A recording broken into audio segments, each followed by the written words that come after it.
Welcome back, everybody. Let's take another break with Stephen Shamus. Good to see you, my friend. How's it going this week? It's great. Every week's a good week. Busy. Any big upcoming holiday plans, or what are your holidays? I can't get past Emerald City or C2E2. And once those shows are over, then I can think about anything else. But before that, it's the only. I'm gone. I'm away. I'm on a jet plane. 2 weeks. By the way, I do not envy you having to run these large scale shows. I just went to the Anime NYC show. Oh. And they had 70 some odd thousand people there, and it was an absolute zoo. You couldn't walk down the aisles. You couldn't. And it's a blessing and a curse, right? It's great that they had so many people. Yeah. It's wonderful that they had so many people. But I like to kind of stroll and look around and kind of take it in a little bit. And it was hard. You can't. Yeah. It's like New York Comic Con this year was very much busy, but it was the whole convention. So there was space to walk around. And it was very nice. And this is the last year I think you're going to have something like that, because it's going to go back to normal next year, and everybody's going to be packed again. I always like walking around Artist Alley and see what people are making. Yeah. Like, just what are people making? Yeah. And the Artist Alley at this anime show was 3 deep. You couldn't even get to kind of like browse and look at what people look down the aisle and be like, okay, good enough. Keep going. I know you couldn't get down there. Look, good for them. They sold all the tickets. Yeah. But I'm somebody who kind of likes to stroll. By the way, that's why we made the premise for Ace. Yeah. A smaller show, more expensive, because we actually wanted to avoid crowds as much as possible. Nuts, Anyway, that was the premise of our show. Okay. What do we got this week, Alex? This week we're going to do some old favorites and some new favorites. We're going to talk Black Cat. Mm-hmm. Why not? We love Felicia. We're going to talk Spider-Man India, sticking with the Spider family. We're going to dive into a little Radioactive Man. Watch out! Radioactive Man! From The Simpsons. We're going to talk Guardians of the Galaxy, which I don't think we've talked about kind of the iteration that we know these days. Right. Talk a little Mario Brothers comic books. Hey, paisanos, it's the Super Mario Brothers Super Show! With the Mario Brothers and plumbing's a game. We're not like the others who get all the fame. If your sink is in trouble. Brothers. And yeah, that's it. We get some good stuff. Yeah. And particularly with Black Cat, there seems to be a real velocity of buying for the J. Scott Campbell stuff. Yes. He's become so closely aligned with the character. It's even trumping the Adam Hughes and some of the other stuff. Right. It's just like every time Jeff does another cover for Black Cat, it just gets absolutely crazy. Yeah. So we'll touch on that in a minute. Okay, Alex. So what are we going to start with today? Let's talk about Black Cat. That's a beautiful starting subject. Yeah. So the 2019 series had a whole bunch of covers. Let's see. It had about almost 31 covers, I think. Yeah. 31 covers. But the Campbell editions lately have been absolutely on fire. Bananas. Is it Jeff's what is it about Jeff's work on Black Cat that all of a sudden you're starting to see this? I think people just see his Black Cat and you can notice it. It's a very easy character to draw, in the sense that it's just a solid black costume, little white frills, white hair, domino mask. There's nothing. It's not like a Spider-Man costume where you have to draw the black lines, or an Iron Man costume, which is very intricate. It's very easy. So I think for him to be able to stamp his art on this character, where across from him you can be like, oh, that's a J. Scott Campbell Black Cat. I think people just know that is like the best one for this industry, and they just taking it and loving it. Yeah. So in any case, so we're not going to talk about all the different iterations of the book. We're just going to talk about the Jeff Campbell versions. Yeah. So Black Cat #1, it was August of 2019. There's 157 9.8s and 2 9.9s. That's a $60 book. That's the basic cover. Okay.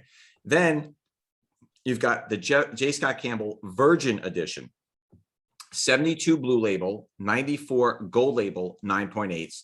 That's about a $300 book.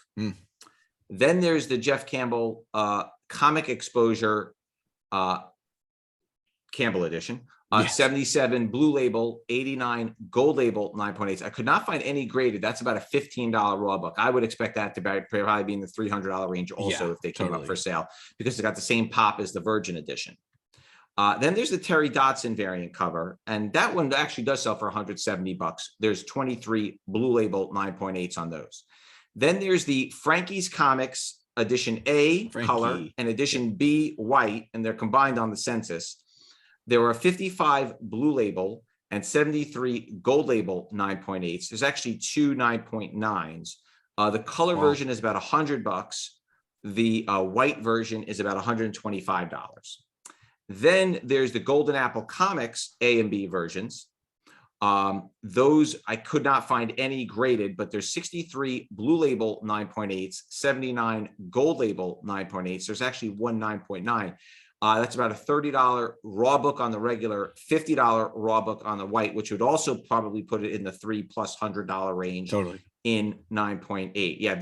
What's also interesting to me, Alex, is these are not like single digit, 10, 15, 20 pop. Yeah. These are pops in the 60s and 70s, which leads me to believe that the people that are buying these are just putting them in their personal collections because they don't go up for sale. Putting them, slabbing them, and holding on. Yeah, totally. Yeah, it's right. Okay. Then there's the Spider-Man #1 homage cover, which was only available jscottcampbell.com edition A. 87, and that's a very popular homage now, obviously with the Batman cover going crazy. 87 blue label 9.8s, 91 gold label 9.8s. That's about $100. Then there's the edition B, Felicia's Loft. That's when she's in the loft. 88 blue label and 84 gold label 9.8s. Those are about $200. Then there's the C edition, Red Cat.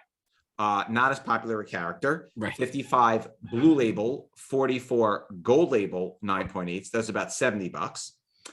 Then here's the big one. Edition D, the Le Chat Noir cover. 76 blue label, 104 gold label 9.8. Those are $1,800 plus. Ooh, boy. Any particular reason why you think that one might be more expensive, Alex?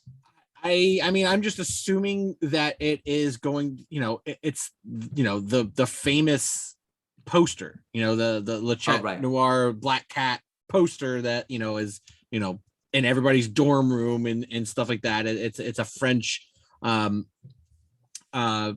I mean, you see the picture, you'll be like, oh, I've seen that before. I think people just like those homage covers of something that's very big and very popular.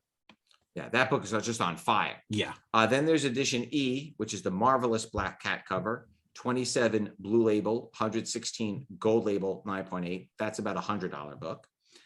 Then you have the edition F, the Virgin Spider-Man #1 homage, 21 blue label, 129 gold label, 9.8. That's about $200. And then edition G is Virgin Felicia's Loft. 29 blue label, 124 gold label, 9.8. That's about $125 raw, Alex. So that one, they must have very, very low printing on it.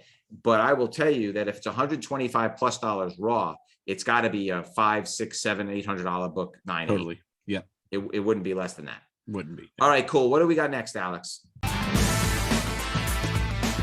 Yeah, let's take a trip across the pond, many ponds, oceans. Spider-Man India. I know, another iteration of Spider-Man. Rumors of Spider-Verse 2, I believe. Is there anything special, different, unique about this character that you're aware of? Or it's 16 years old already. Yeah, I remember when this came out. I mean, it was a I believe I had a copy of this. I don't know if I still do, but I know. It was just an interesting take. I mean, it was they did the Marvel manga where there was all Japanese influence, and this one was an Indian influence of Spider-Man. I loved all the names were like phonetic distortions of the regular characters, like Paviter Prabhakar was Peter Parker, Mira Jain, so instead of Mary Jane. I mean, it's just, they're fun, and the book sold pretty well. I remember people buying it and coming in and grabbing a bunch. So, it's fun. I hope they use it. It's a really neat, retelling from a different point of view. It'd be fun to see him. Well, they did a great job with Spider-Verse. So, and they brought in a lot of characters that we would have, Spider-Ham and Spider-Man Noir. Like you wouldn't have expected all those versions, right? Spider-Man India #1, January of 2005. 58 Blue Label 9.8s. That's about a $725 book now, Alex. It's not cheap. That book is on fire. Okay, what do we got next, Alex? Watch out, Radioactive Man. Yeah, again, Radioactive another nostalgic Yep. Simpsons books from Simpsons, right? Yeah, Simpsons. Yeah, you got it. Simpsons books. I mean, these Simpsons books is like one right after the other. They're just going crazy, right? Yeah, yeah. The people are finding out how rare they actually are. Yes, especially in high grade. Yes. So Radioactive Man #1 came out in 93. There's 90 Blue Labels. It's about a $550 book. Bill Morrison cover and art. We all know Bill Morrison did a lot of great work. He actually did a couple of Wizard covers, if I remember correctly, on this. Yeah, I think so. So talk about Radioactive Man. Any particular reason why you think what's going on here? Nostalgia to the max, and Simpsons fans are that is an international fandom. I think people internationally love the Simpsons a little bit more than I think we do, because I remember working in the store and people from all across the world would come in and ask for Simpsons comics. And Radioactive Man is the superhero in the Simpsons universe. And I think people are just looking for this stuff. And again, Bongo, when they put out these Simpsons comics, they weren't low printed, but they weren't kept as collectibles, like very little. And so if you want a nice copy for your collection, it's gonna be hard to find them. Right. Okay. All right. It's that time. Alex's pick of the week. What do you got for us, Alex?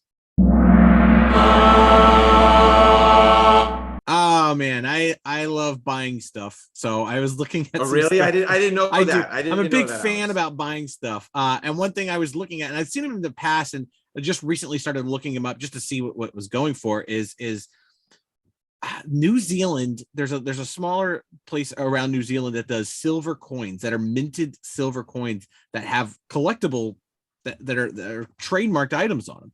And these are official government spendable. These are real silver. It's you can get 1 ounce, 7 ounces, $1 worth of silver on a coin that has like Doctor Who and Star Wars and superheroes and Marvel, DC. They have all kinds of stuff, and these are really fun. I mean, they don't make a lot of them, and it's actual money. This is minted silver. These aren't just like, oh, it's a fun Doctor Who collectible. This is worth money. You could sell this to a smelter and make money off it. This is real silver, and they do gold as well. I don't think we've ever used that word on this show. Nope. Where's the Pee Wee Herman? 80 episodes. Password, 80 episodes. Yeah. 80 episodes. A smelter is definitely new. Ever recall the word smelter. Spider-Man is probably the most used word. Smelter is probably the least used word. That might even be the first time you've ever talked to somebody face to face and not just heard it on a TV show that somebody said smelter. But yeah, these coins they're awesome, and they hold collectible. I mean, again, it is what it is. Whatever the silver is worth these days, it's going to be worth that. Plus, it's a collectible, and a lot of the stuff, they're not cheap. They don't go away. Some of the Doctor Who ones, like even the ones from 2013, are going for $300. A new Harry Potter coin is $80. So these aren't cheap collectibles. Right. And I can hire a smelter, right? You can hire a smelter to smelt them. All right, what do we got next, Alex? Let's talk about our Guardians of the Galaxy friends. Yeah, so it's funny. The iteration that we know today of Guardians of the Galaxy was really pulled from a certain period and era. And those particular books, there's 2 books in particular that have gone crazy. Maybe people are now more closely aligning this iteration of the films with this iteration of the books. Yes. So talk a little bit about Annihilation Conquest and Guardians from 2008. Yeah, I think when the Guardians of the Galaxy movie came out, the original Guardians of the Galaxy, the Marvel superheroes books went crazy, and then the Marvel premieres went crazy. But really, those characters didn't even show up until the second movie, and just very briefly. Those original Guardians of the Galaxy characters, Peter Quill and all the ones that we know now, were from 2008. Peter Quill's been around for a while. Drax has been around for a while. Groot's been around. Rocket Raccoon, Gamora, but they're very, very, very small appearances. They were not big players in any universe. And then when the Annihilation stuff was coming out, again, this is the space stuff. When all that was coming out, they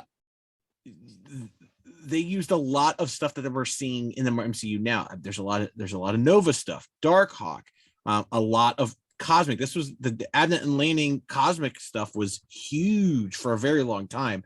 And now I think people are noticing, okay, these are the key books. Yeah, the first appearance of Guardians of the Galaxy is a great book to have, but these are the real keys.